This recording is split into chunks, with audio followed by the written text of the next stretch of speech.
Welcome to the Deep Dive. We take your sources, unpack them, and try to find the key insights. Today, we're looking at some articles and reports, quite a few actually, that paint this really vivid picture of, well, political tension and a lot of legal scrutiny happening in the U.S. government. Right. Our mission, as always, is just to help you navigate these complex narratives. So what if the system, the one designed to uphold justice, actually becomes a major point of political fighting? That's really the core question today as we unpack something pretty significant. The U.S. Office of Special Counsel, the OSC, the government watchdog. Yeah. They've launched a formal investigation into former Special Counsel Jack Smith. And this isn't just some minor admin review, not according to the sources we've looked at. They're calling it a dramatic turn, even a reversal of fortunes. A reversal of fortunes? Wow. Exactly. And the whole probe, it stems from a complaint filed by Senator Tom Cotton. He's alleging Smith violated the Hatch Act. Okay, the Hatch Act. Remind us. Sure. So basically, it restricts federal employees from engaging in political activities while they're on duty, in their official role.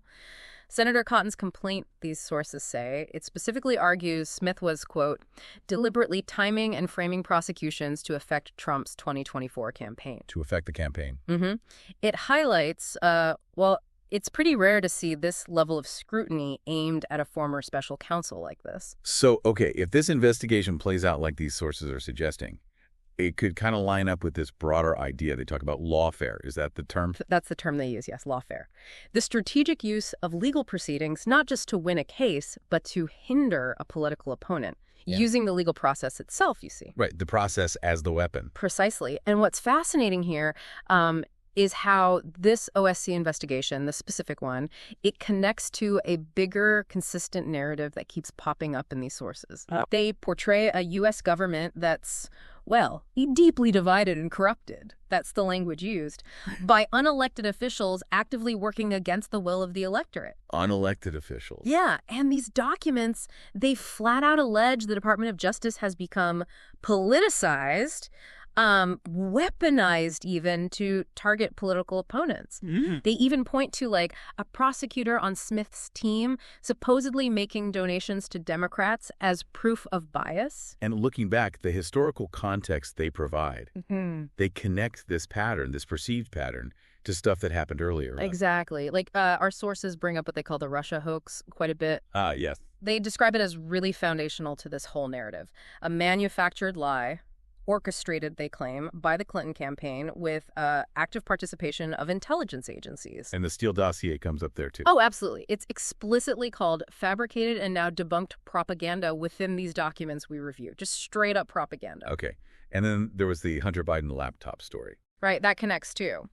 In this broader picture of alleged interference, these materials point to the 51 intelligence officials letter, the one that dismissed the laptop as, quote, Russian disinformation. Our sources are calling that a brazen example of election interference.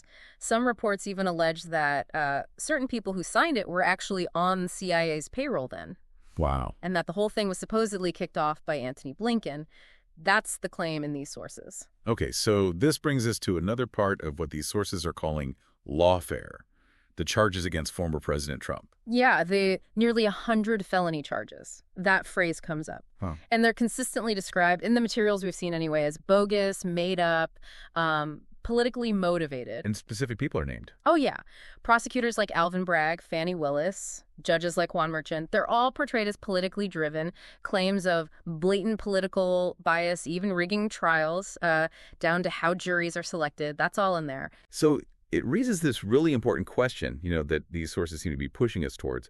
When you see federal judges issuing what they call overreaching nationwide injunctions, trying to block a president's agenda, or you hear about these accusations, like the ones in the sources about Jack Smith's team allegedly trying to, bribe a witness's lawyer? That's the allegation reported, yes. Attempted bribery. What does all that claim suggest about, the perceived integrity, the impartiality of the whole legal system? It's a heavy question. So wrapping this up, what's the takeaway for you, the listener?